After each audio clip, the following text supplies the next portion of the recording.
Hey everyone, driving something kind of cool this week. It is a 2020 Mercedes AMG GLC 43.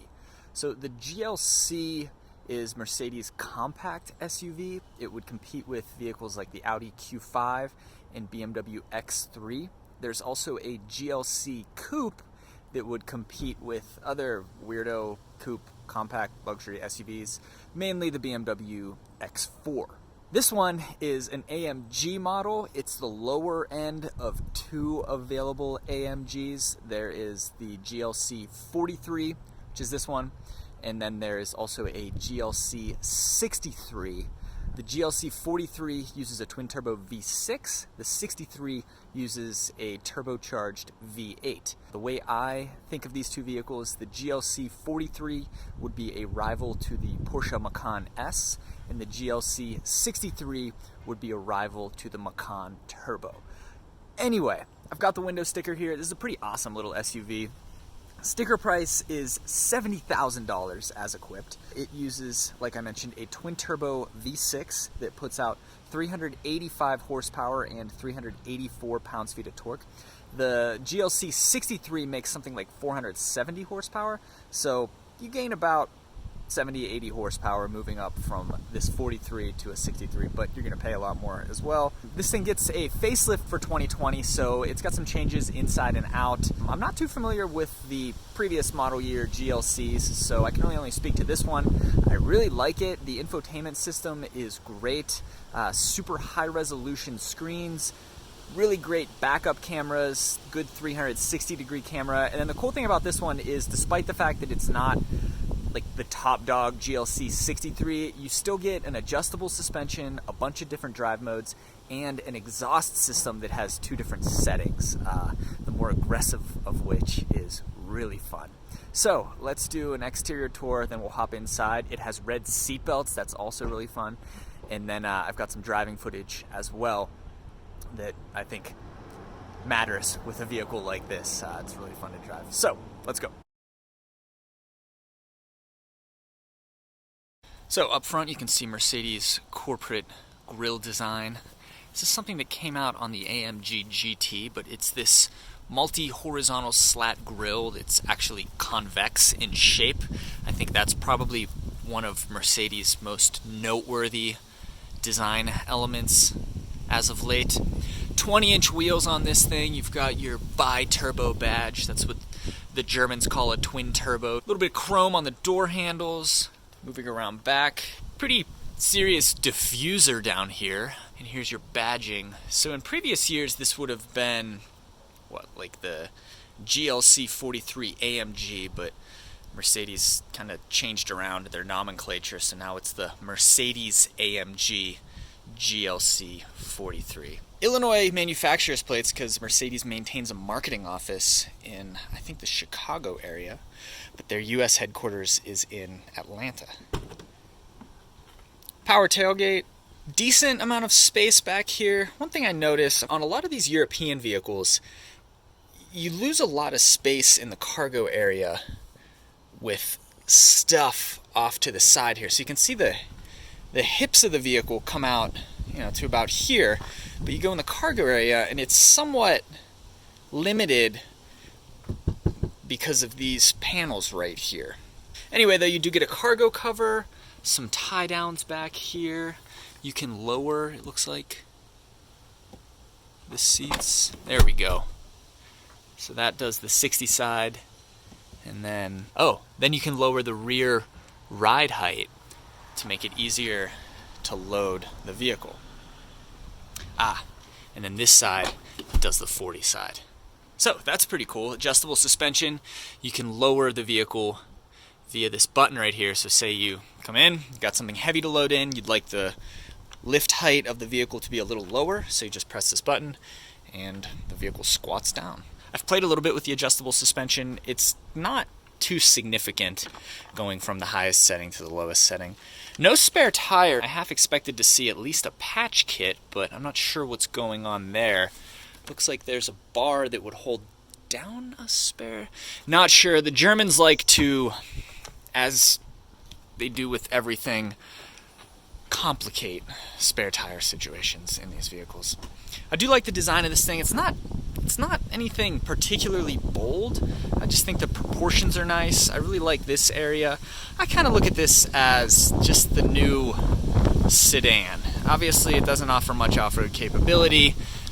Ride height adjustability is more for on-road performance than it is to give it added clearance for off-road. So this is just kind of the new sedan. Somebody who might have bought a C-Class 15 years ago would now almost definitely be drawn to the GLC. Okay, climbing behind the wheel, and this thing has a really cool interior. I'm always thrown off by Mercedes-Benz positioning of their seat controls. They're on the door panel here. Something else kind of weird you might notice. $70,000 high-performance Mercedes-Benz SUV. And it only has heated seats. No ventilated seats in this thing. My Hyundai Santa Fe loaner over there, I think it's priced at around $35,000, and it has heated and ventilated seats. Not so in this Mercedes-Benz that costs twice as much. There we go. So, adjustable exhaust. It's on its normal setting now. There's its louder setting. This thing sounds really crazy on a cold start. I've already driven it today, so it's a little bit warmed up, but the exhaust is loud. Speaking of these buttons down here, this is really interesting what Mercedes-Benz has designed. I've not seen this in a modern vehicle. So these are buttons. These are little LCD screens, and you can also click them to change what the buttons do. What do you want to do? This voice control system, this is not the first time it's been triggered by who knows what I've said. But you can adjust what these buttons do just by clicking on them. So you can make, if you want the adjustable exhaust to be on the top and then maybe the adjustable suspension to be on the bottom. So I've got it in, I think this is called powerful mode for the exhaust. And then this is like your normal mode. Suspension, you can cycle through Comfort, Sport, and Sport Plus. I've done, as you can probably guess, most of my driving in Sport Plus this week. But we'll go with the louder exhaust. And maybe we'll make the exhaust quieter, given that I'm trying to make a video here. And then over on this side, this kind of reminds me of a system that Porsche uses for adjusting drive modes on the fly. But this is also a little LCD screen. And then you can twist it to cycle through your different modes. Comfort, Sport, Sport Plus, and then individual, and then a snow mode. It's kind of funny that snow mode uses a snowflake, probably because S is taken for Sport and Sport Plus. But then, if you just press it, you immediately go into your individual mode, which you can adjust via the infotainment system here. Press it again, and you can see you can change all those different things. So that's like power delivery, gear change, driving dynamics, suspension, and then exhaust, basically. Like I said, really sharp infotainment screen, so it's a pretty intuitive setup. The swiping moves a little bit slower than I think you'd probably expect, but as with any European performance car, you can change everything from the exhaust note to the suspension performance to the shift points, kind of, all the way down to this ambient LED lighting. So you go over a little bit, change comfort, change your colors. You can see the pink over there. We'll change it to, I just changed it to an orange. It's harder to see the orange in the daylight. We'll go dark blue. There you go. You can see the dark blue. And then there are some different effects and stuff that you can manipulate there. Love the steering wheel. You've got a flat bottom. It's thick. It's kind of a smaller diameter. It's hard to fit it all in the frame here. Perforated leather, red stitching, and it's got the red line to show you where center is. This isn't a real aluminum. It's like plastic finished with an aluminum, but it looks really good. Got these little touch pads here for changing things.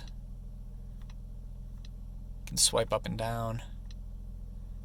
All your different metrics, tons of different metrics. The center console isn't as functional as it could be.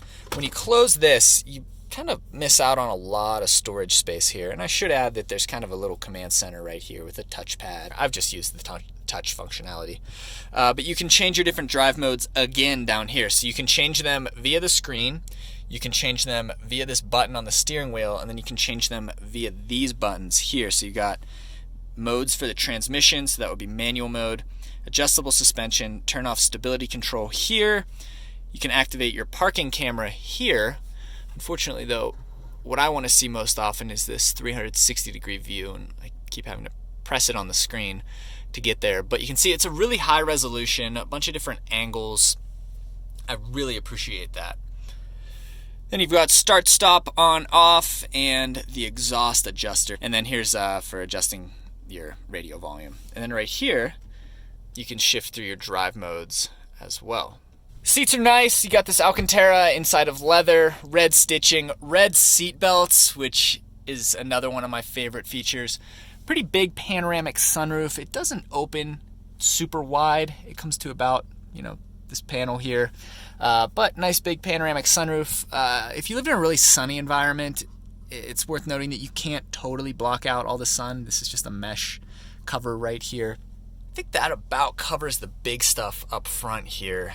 European performance cars tend to be pretty complicated. Oh, another thing, Burmester sound system. So I don't know a whole lot about audio. I'm not really an audiophile, but I do know that higher end sound systems can play music really loudly, but still allow you to talk to the person sitting next to you. And that's the case with this one. It's pretty cool. You can turn it all the way up and you can still hear yourself think. It's a really good high quality sound system. I'm sure it comes at a huge price premium. I'm not sure I'd pay it, but I can appreciate it. Let's hop in the back seat, take a look at how much space we've got back there.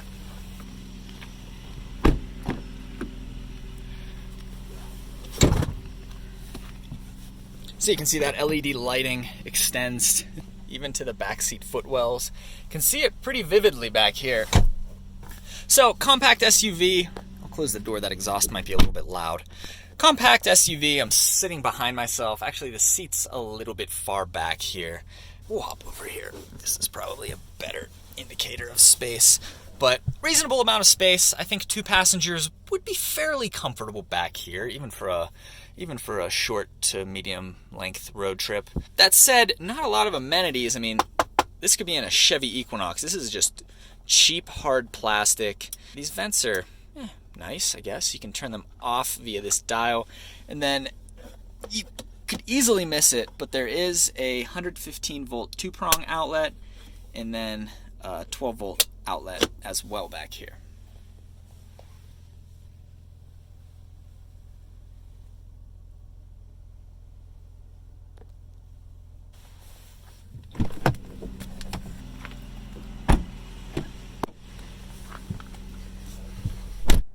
We'll go Sport Plus. Well, okay, for the start of our drive, we'll put it in comfort mode, and then I'll tolerate that for as long as I can, and then we'll go into Sport Plus, which is where all the fun happens. So, on that note, shifter is on this little stalk, which is kind of funny in a vehicle like this, to have effectively what is a column shifter. Even in comfort mode, this thing is twitchy. It's ready to go. 0 to 60 is in something like 4.8 seconds. In the 63, which has a twin turbo V8, that's 0 to 60 in like 3.8 seconds. There's even a 0 to 60 timer in the infotainment screen. Let's go here. Remember, this is comfort mode. Jeez. Even in comfort mode, when you hammer the gas, it barks at you on upshifts, like it rips, like it's really crazy. Let's go Sport Plus. Well, there's a Sport mode also. I don't know why you would, I don't know what situation you'd want Sport mode but not Sport Plus. Sport Plus does get a little bumpy. It's really aggressive, but there's a pull in Sport Plus. Let's see if, excuse me, that was Sport. Here's Sport Plus. Everything tenses up a little bit. You can change all the settings for the different systems in the infotainment screen. Yeah, this thing's crazy. The steering wheel's really nice. Pretty grippy, it's thick. Paddle shifters, as you'd expect. I really like Mercedes switchgear, especially on their steering wheels. Sitting in a red light, you can hear the exhaust just kind of grumbling. This thing's crazy. The first time I drove it, I was howling with laughter because it rips. It's really, really loud, especially in a canyon or in a parking garage, somewhere where the acoustics are kept in a narrow space. It sounds even louder.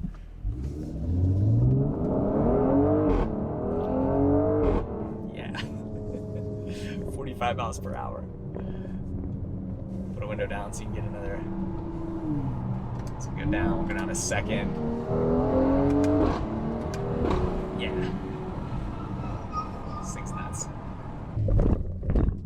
I did do one 0 to 60 test with the onboard computer.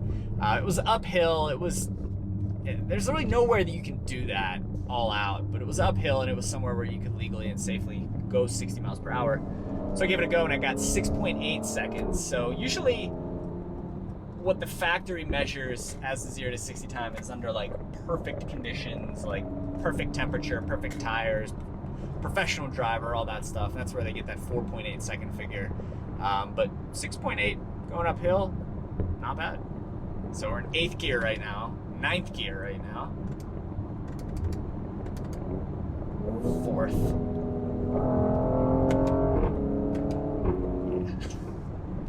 Ruckus is a term that comes to mind.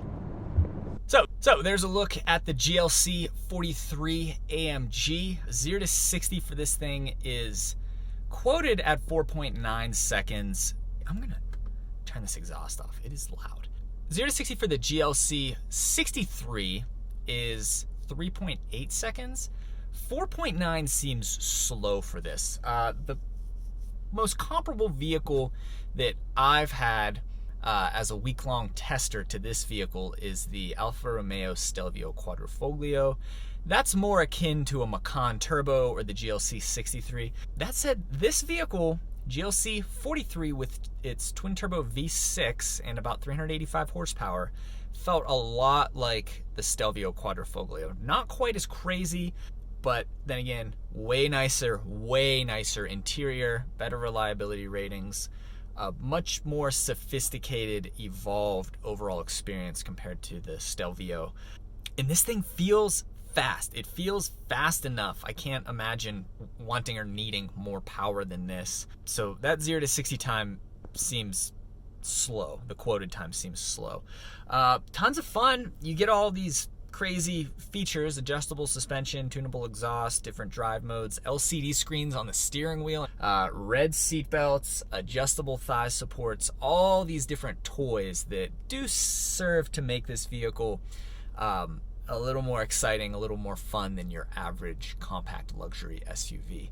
I don't have a ton of experience with the competition. I have driven the updated Porsche Macan S. I can say that was quite crazy as well. Maybe a little more special than this vehicle, given that it's a Porsche and not just an Audi, BMW, or Mercedes. You get a little more elevated experience with the Macan, but you'll pay a little bit more for that, I think. I think you do pay a probably $6,000 to $10,000 price premium for Macan compared to this vehicle. But this is one of the most fun vehicles I've had as a tester yet, at least in terms of on-road performance. It's been a lot of fun, and I'm gonna miss it. So I think that probably sums up the GLC 43 AMG. This is an elite segment of vehicles. It's $70,000, but performance is there. It's quite the performance vehicle. So on that note, thank you for watching, and see you next time.